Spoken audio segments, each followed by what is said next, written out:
Kia ora, I'm Chelsea Daniels, and this is The Front Page, a daily podcast presented by the New Zealand Herald.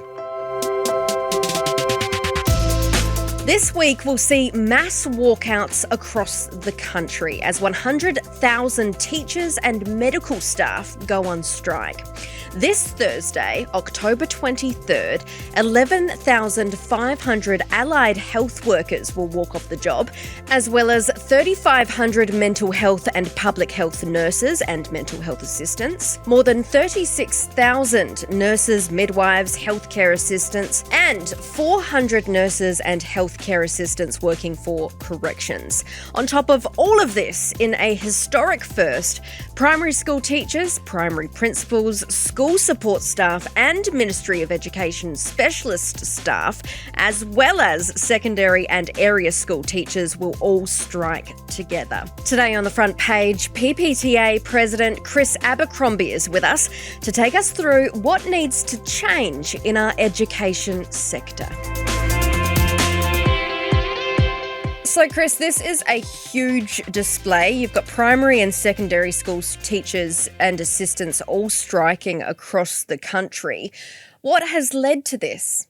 Well, it's really disappointing that it's happening at all. And it's not just teachers, there's nurses, there's public servants, there's care workers, there's a whole range of workers really just showing their unhappiness with what's happening at the moment. What's led for us in particular is around really our issues aren't being addressed, and we know there is significant unmet need in our secondary, particularly our secondary schools at the moment, be it mental health needs, be it specific learning needs, being lots of other things, and we really need that need met. We've got this government introducing once-in-a-generation curriculum and assessment change, and we need a workforce to be able to deliver that. Is this just the worst time to introduce a curriculum change? Well, it seems to be everything all at once, so we've got, from the primary perspective, we've got structured literacy, maths mastery. We've also got an attendance focus. Now in secondary, we're doing a new curriculum area. Primary schools are already looking at new curriculum areas. We've got whole new subjects coming in at secondary, and then we've also got a whole new assessment. On top of that, we're creating a national vocational pathways that we've never had, and a whole new system to deliver that in 2 years. It's a very big ask of the government to do this at the time we're having chronic teacher shortages. And in order to get those teachers in, you've got to pay them fairly. Yeah, so terms and conditions are a really key part of this. And pay is important, and I never want to say it's not, but actually what I'm hearing more and more from our teachers is actually the conditions. It's the issues around having enough pastoral care time, having enough professional development, having enough curriculum support.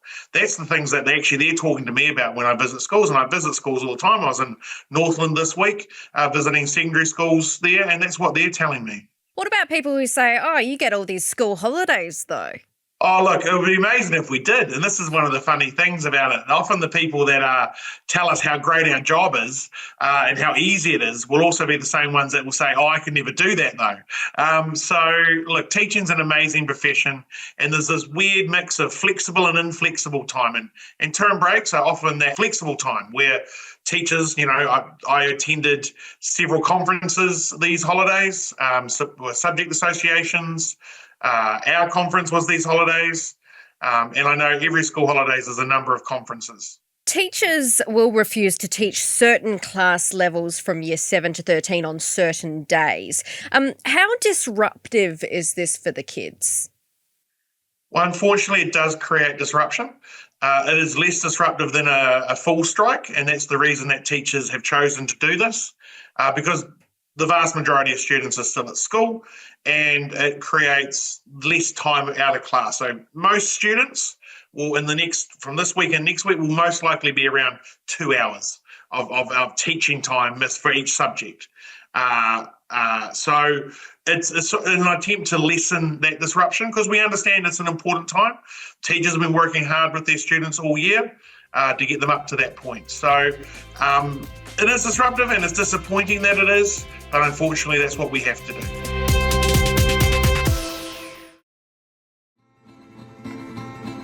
We want to make sure that those children who are going into exams aren't going to be missing out on the final few days that they have with their teachers before they sit their exams or sit their mock exams, which they get their derived grades from, that they're in class with those teachers. And unfortunately, we haven't been able to get to that position, but it's not through lack of trying and good faith on our side.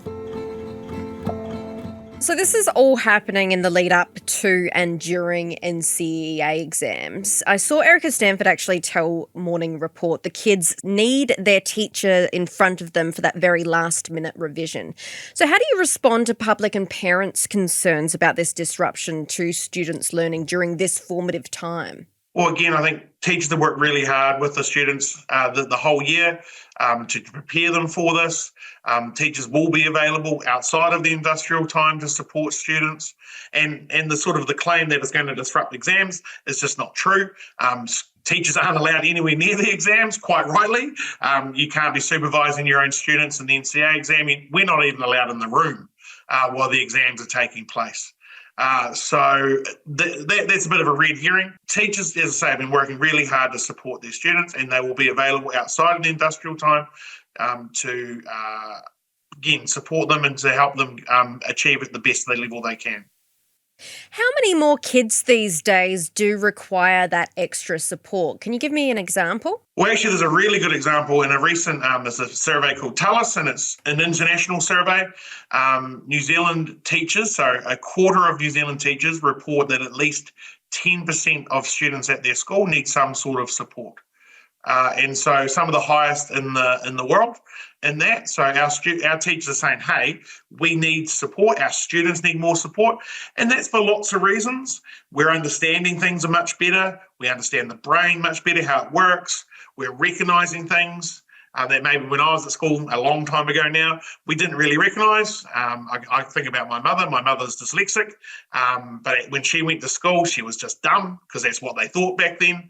And so making those sort of understanding that a bit better, meaning that we're needing more and more. But also our students are in a very complex world, way more complex than when I was at school or most people were at school, and living in a world that really, if you're an older person, you just can't understand.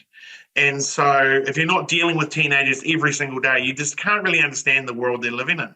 Yeah. Do you think that there's an increase in learning difficulties, or, is there just more awareness about different needs that we haven't really prioritised in the past?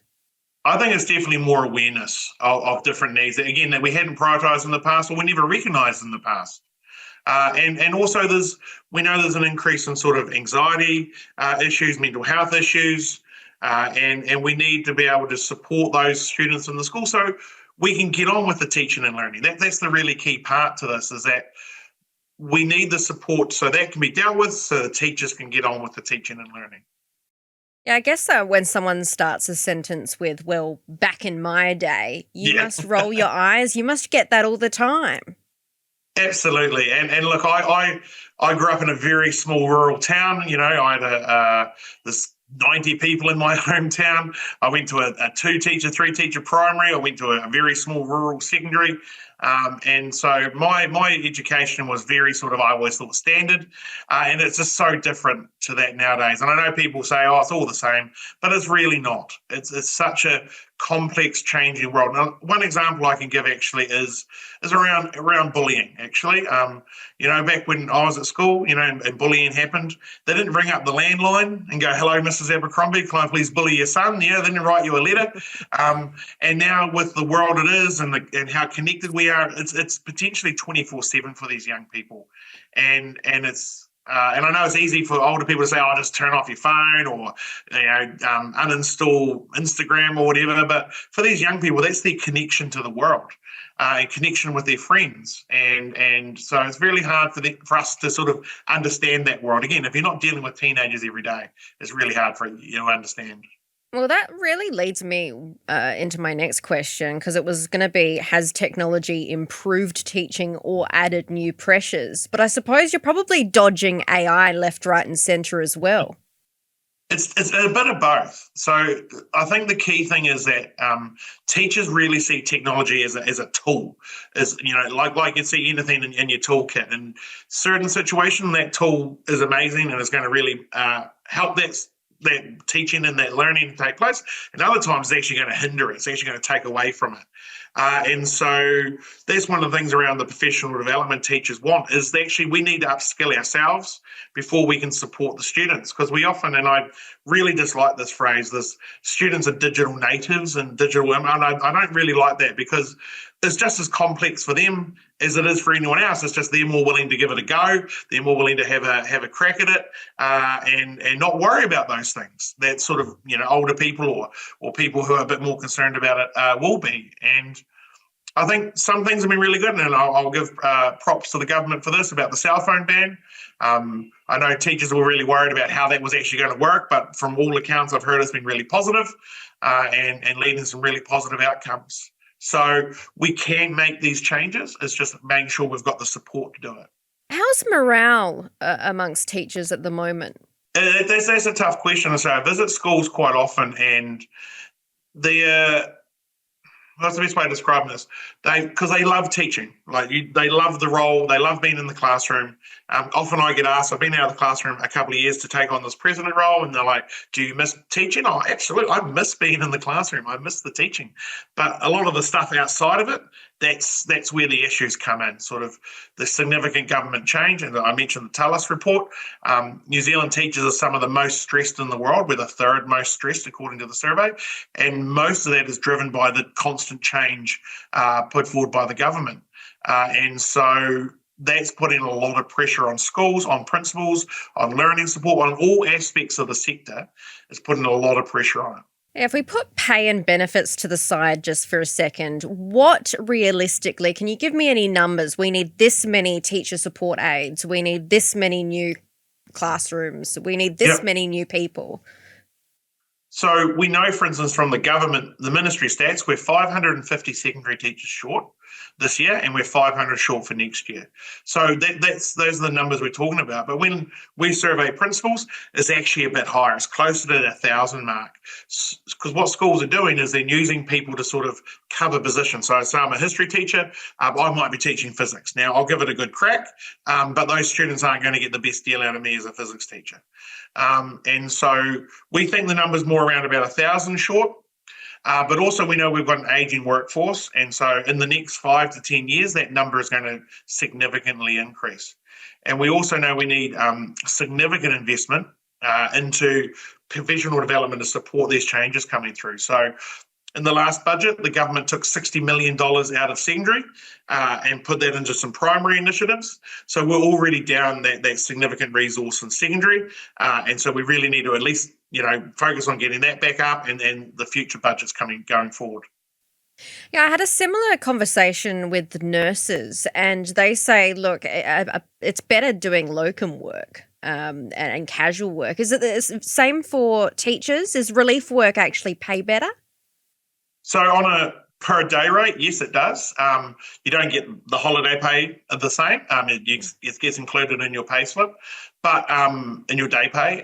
But you can be 5 days a week, every day, every week, doing relief, and there's a significant shortage. Yeah, the work's there. There's a significant shortage, and there's lots of reasons for that.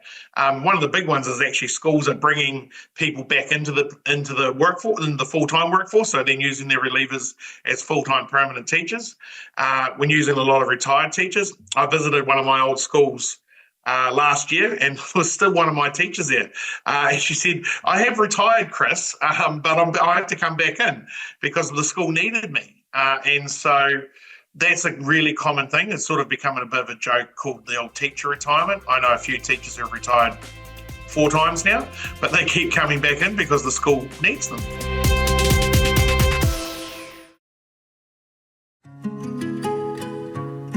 Kiwis are getting a bit sick of the unions going on strike action rather than actually, because it's putting our kids who have missed out on a lot of school off school. We've got a lot of students about to go into exam mode. We've got also a lot of patients, frankly, that are also wanting to get through the wait list and into surgeries as well, so they can get through the pain and suffering they've got. Our only ask is that we just want the unions to come around the table and negotiate. We appreciate we don't have a bottomless pit of money. We know we've got very straitened economic times and we've got to deal with that reality. But the answer is not to go into strike action and cause pain and suffering for parents and kids and patients. The answer is actually to get around the table and to stick with it and to go through the bargaining process. How confident are you that this strike will do anything? I'm always optimistic about this.